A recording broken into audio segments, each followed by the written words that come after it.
नमस्कार दोस्तों, स्वागत है आपका हमारे चैनल कंपेयरिंग वर्ड्स में। तो दोस्तों, आज के हम इस वीडियो में हेलन जी और सलीम खान जी के फिल्मी करियर के बारे में बात करने वाले हैं।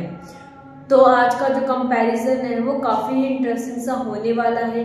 साथ ही हम सबसे पहले बात करेंगे हेलन जी के बारे में। हेलन जी, जिसे हेलन के नाम से जाना जाता है फिल्म इंडस्ट्री में, एक भारतीय अभिनेत्री और नर्तकी है। उन्होंने 1000 से अधिक फिल्मों में काम किया है, जो उन्हें हिंदी सिनेमा में एक शानदार कलाकार बनाता है।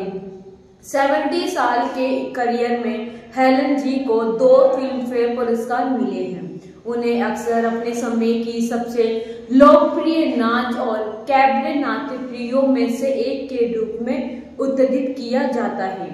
तो वहीं 2009 में हेलन जी को भारत सरकार द्वारा पद्मश्री से सम्मानित किया गया था। हेलन जी को बॉलीवुड हिंदी सिनेमा में तब परिचय हुआ जब एक पारिवारिक मित्र कुक्कू के नाम से मशहूर अभिनेत्री ने उन्हें शाबिस्तान और आवारा फिल्मों में सामूहिक नायक के रूप में काम दिलाने में मदद की। वह जल्दी ही नियमित रूप से काम करने लगी और आलिफ लैला और रूह-ए-अरब जैसी फिल्मों में एकल नायक के रूप में दिखाई दी। उन्होंने फिल्म मयूरपंख में स्ट्रीट सिंगर के रूप में काम किया। उन्हें अपना बड़ा ब्रेक 1958 में मिला, जब उनकी उम्र 19 साल थी, जब उन्होंने शक्ति समाप्त की फिल्म हावड़ा ब्रिज में मेरा नाम चिन चिन चू गीत पर प्रदर्शन किया, जिसे गीता दत्त ने गाया था। उसके बाद 1960 और 1970 के दशक में उन्हें ऑफर मिलने लगे। अपने शुरुआती करियर के दौरान गीता दत्त ने उनके लिए कई गाने गाए। इस अवधि की कई फिल्मों में कथानक में हेलन जी एक गाना या नृत्य करती थी, फिर उसे मार दिया जाता है, जिससे फिल्म की अच्छी महिला नायक के लिए उपलब्ध हो जाती है। बॉलीवुड की पार्श्व गायक आशा भोसले जी ने भी अक्सर हेलन जी के लिए गाया। विशेष रूप से 1960 और 1970 के दशक के दौरान गुमनाम के किटी कैली की भूमिका के लिए उन्हें 1967 में सर्वश्रेष्ठ सहायक अभिनेत्री के लिए फिल्मफेयर पुरस्कार के लिए नामांकित किया गया था। उन्होंने शम्मी कपूर और साधना अभिनीत फिल्म छोटे सरकार 1974 में एक संवेदनशील किरदार भी निभाया।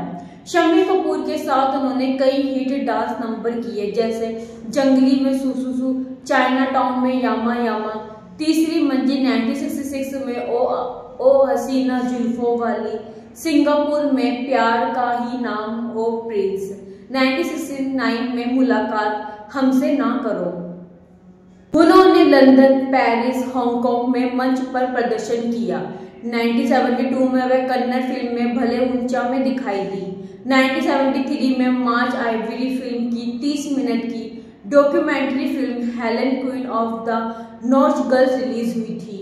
एंथनी कॉर्नन ने फिल्म का निर्देशन और वर्णन किया था। हेलन के बारे में एक किताब 2006 में जारी पीटरो द्वारा प्रकाशित की गई थी, जिसका शीर्षक the life time of NH Bombay था, जिसने 2007 में सिनेमा पर सर्वश्रेष्ठ पुस्तक के लिए राष्ट्रीय फिल्म पुरस्कार जीता। लेखक सलीम खान ने उन्हें कुछ फिल्मों में भूमिका दिलाने में मदद की, जिनकी वह जावेद अख्तर के साथ सह पटकथा लिख रहे थे। ईमान धर्म, डॉन, दोस्ताना, शोले। 1990 में हेलन जी को film fair life time achievement पुरस्कार से सम्मानित किया गया था। तो वहीं हेलन जी ने आधिकारिक तौर पर 1983 में फिल्मों से संन्यास ले लिया था, लेकिन तब तक वह कुछ अतिथि भूमिकाओं में दिखाई दी, जैसे खामोशी, मोहब्बतें। उन्होंने हम दिल दे चुके सनम में असल जिंदगी के सौतेले बेटे सलमान खान के किरदार की मां के रूप में भी विशेष भूमिका निभाई। वह हमको दीवाना कर गए 2006 की फिल्म में भी दिखाई दी। हेलन जी को ऐश्वर्या राय और अक्षय कुमार के साथ 2009 के पद्मश्री पुरस्कारों के लिए चुना गया था। वह भारत की 2009 की डांसिंग क्वीन टेलीविजन सीरीज के सेमीफाइनल और फाइनल में जज के रूप में भी नजर आई।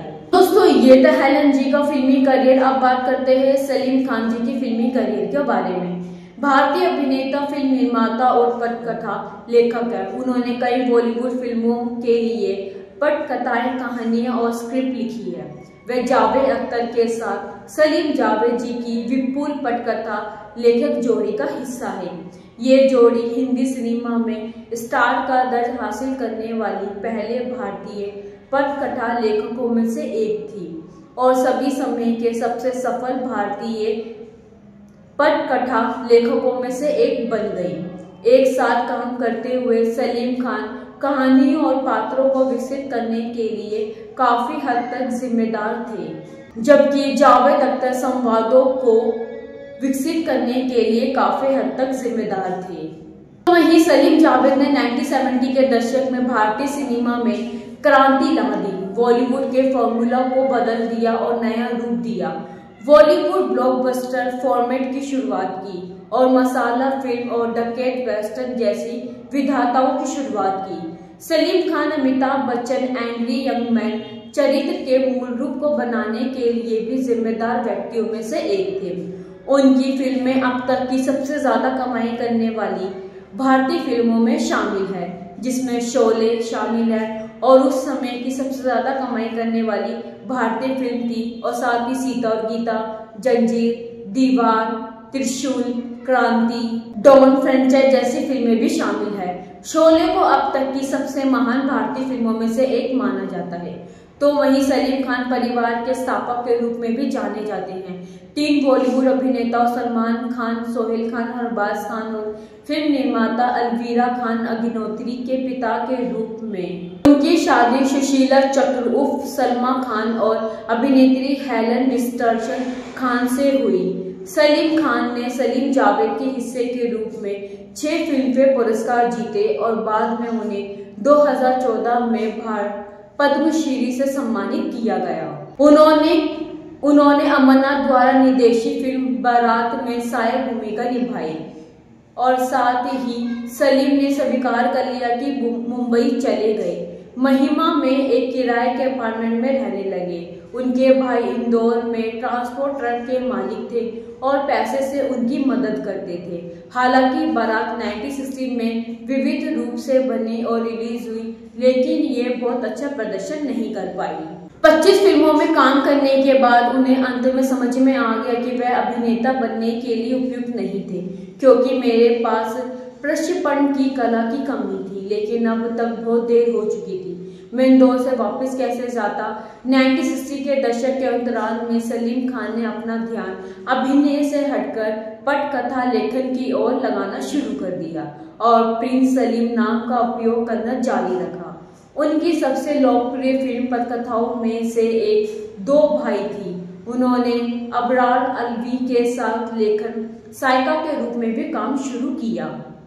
तो वहीं राजेश खन्ना को उन्हें पटकथा लेखक के रूप में पहला ब्रेक देने का श्रेय दिया जाता है। जावेद अख्तर ने एक साक्षात्कार में स्वीकार किया कि एक दिन वह राजेश खन्ना सलीम साहब के पास गए और कहा कि मिस्टर देवन ने उन्हें एक बड़ी सैन्य राशि दी है, जिससे वे उनके बंगले आशीर्वाद का भुगतान पूरा कर सकते हैं। लेकिन फिल्म देवाचयार की रीमेक थी और मूल रूप की पटकथा संतोषजनक होने से बहुत दूर थी। उन्होंने हमसे कहा कि अगर हम स्क्रिप्ट को सही कर सकते हैं तो वे सुनिश्चित करेंगे और पैसे और श्रेय दोनों मिलेंगे। पटकथा लेखन के रूप में उनका पहला ब्रेक था। उनकी फिल्म हाथी मेरे साथी एक बड़ी हिट बन गई। सलीम जावेद की जोड़ी को जेपी सिप्पी ने सिप्पी फिल्म के लिए रजिस्टर्ड स्क्रीन राइटर के रूप में काम पर रखा था। उनकी पहली बड़ी सफलता अंदाज की स्क्रिप्ट थी।